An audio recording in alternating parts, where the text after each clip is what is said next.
Hey Taylor Swift, if you're watching, we left the Christmas lights up till January. It's January 1st, 2024, but the lights gotta come down. Hey, this is Travis with Smart Roof and Home Performance. And before I take my lights down today, I wanted to show you the things that I learned in my attempt at a more professional Christmas light installation. The reason I started down this path is I was thinking about the way last year we started installing roofs. And one of those details has to do with the edges, and you can watch that in the video that I made called ICO Perimeter Plus system. But our edges are sealed pretty tight, and I started thinking about how Christmas light installers were gonna get their clips under there. And then I really started thinking about the fact that the way we install a lot of these clips, here's an example, this is what I've used the last few years. You have to lift shingles up, whether that's at the edge or along hips and ridges. You lift the shingle up to slide this underneath. And that actually is damaging your shingles. It's damaging your roof. Those shingles need to stay sealed down in order to resist wind uplift and water intrusion. So I started down this path to say, can we do a better job of installing lights without damaging the shingles? And along the way, I actually learned some other pretty cool tricks that I want to show you today. Let's start by looking at some of the materials you need for a professional installation. One of the tricks professionals use is they will buy these long spools of lights, mine was 250 feet, so that they can get the exact distances and lengths on different parts of the roof. Now, these also are 12 inches apart. A lot of the pre-packaged lights you buy are 8 inches apart.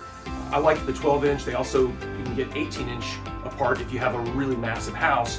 But you start with these lights, the spool, and then high quality lights. I got these, C9 bulbs that are professional quality, and this is a warm white bulb, and I also have some reds. So you start with this, and then be aware though that whatever you measure out and you plan out, this is the lengths that I want to cover, allow yourself some additional length, because one of the areas where you end up maybe not getting a full foot per light is on a gabled end. You want a light to be right at the peak, and then you want to evenly space those lights as they come down the rakes. So to do that, you kind of will cheat a little bit, and that's okay. It's more important that it looks symmetrical than they're perfectly spaced, because you really can't see that this light's 11 inches and these are 10 and a half. As long as they look even across the rakes, they look really good.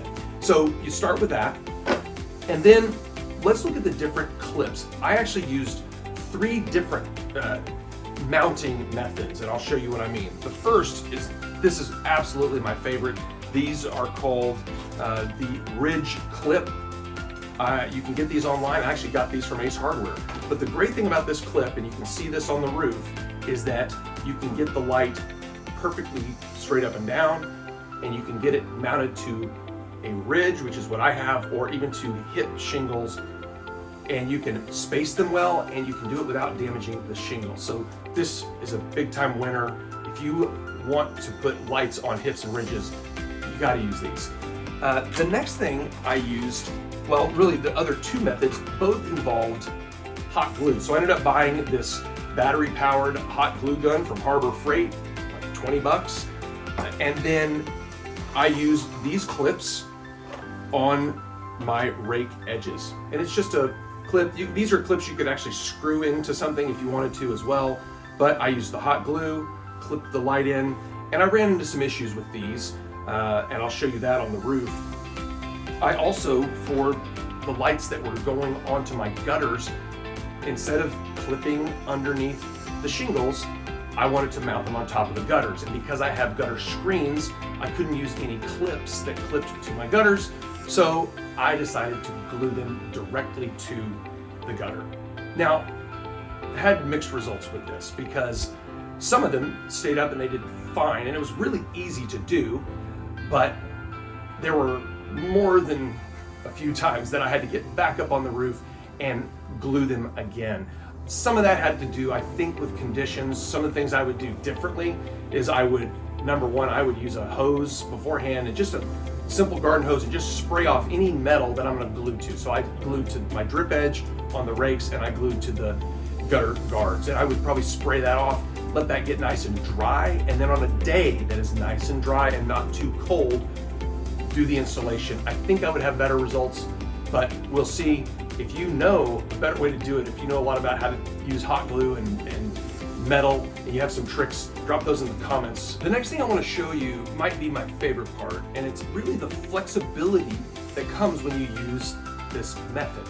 Now, this works for both the lights and for the extension cords, and I'm going to show you with this cable how that works. So this is what's called an 18-2 cable. It's 18 gauge, 2 wires.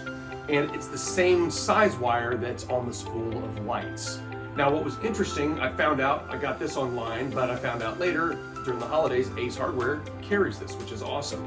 But I tried going to the big box stores to find more of it, and for some reason, they don't carry 18 gauge, they carry 16-2 landscape wire, which 16 is a thicker gauge, and it doesn't work with these plugs that I got, so I had to wait and get the 18 gauge. But what it allows you to do, these are called vampire plugs, and these are cheap. You buy them in bulk, and you've got the male and the female version. And so later I'm going to actually make an extension cable with this wire. I'm going to put the male and the female on it, and I'm going to tie in one more of my landscape lights to my landscaping light system. It's a great way to do that. I used to use extension cords, and I switched over to this at the same time I was doing all of this. But what this does, it allows you to do custom lengths for your cords, your cables, and for your lights. One of the things that was always frustrating with my other lights is I was trying to figure out, okay, I want my lights to go all the way across my eave over my front porch, but then the way that the gables intersect, I was always thinking, well, how do I hide a light, or there's 2 lights here? And if you're trying to do one continuous strand, it just gets a little messy. So what I was able to do is just, when I got to the edge of the gable, cut the light, put one of the vampire plugs, start my new strand, add a tiny little extension, get it all the way across, and then do the same thing when I got into that other gable, and it makes for a really clean installation.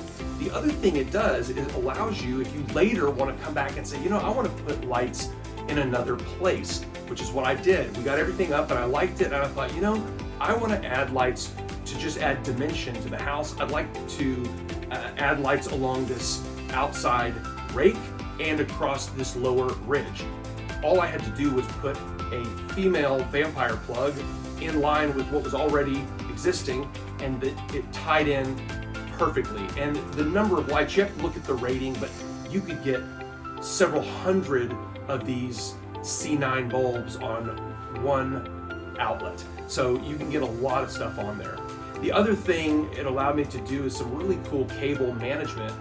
I used to have all of these different iterations of extension cords that had 3 inputs, and then there were combiners, or there was the extension cord that had 3 longer sections, and so it was just a mess of cables.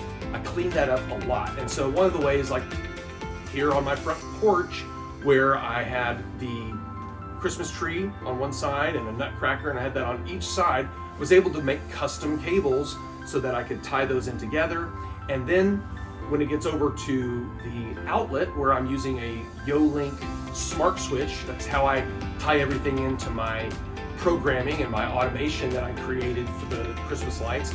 Well, it's easy to tie all of that in together, to add other components. As long as you don't cross that threshold of power, you're fine. And when you're using LED lights, you're usually going to be good.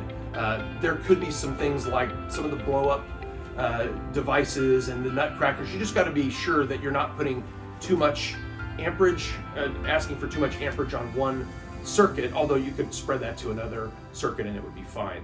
But that's what I really like about how you do these things. And I'll show you a few tricks that I learned when I was making these cables.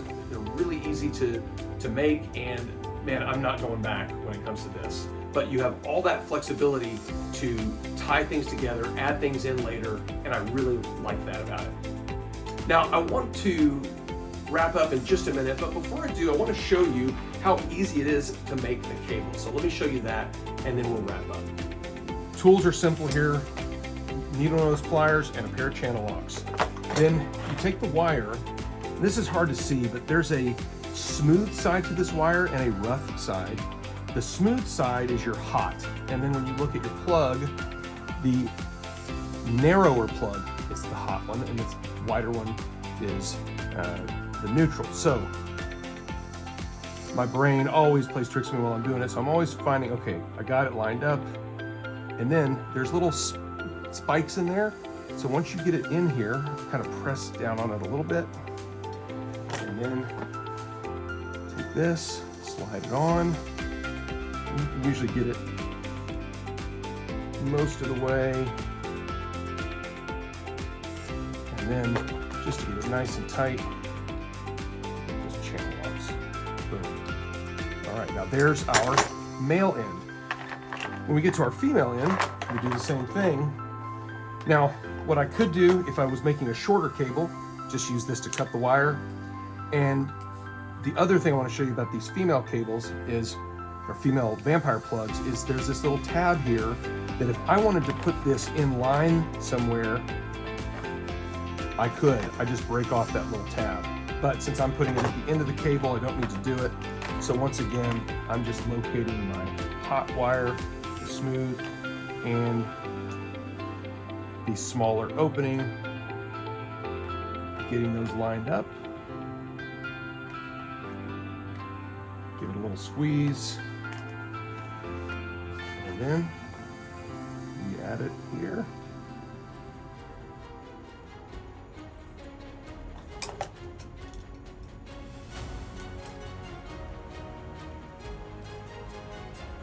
And there we go. This is ready to go, so I'm going to use this to plug in a landscape light. As simple as that.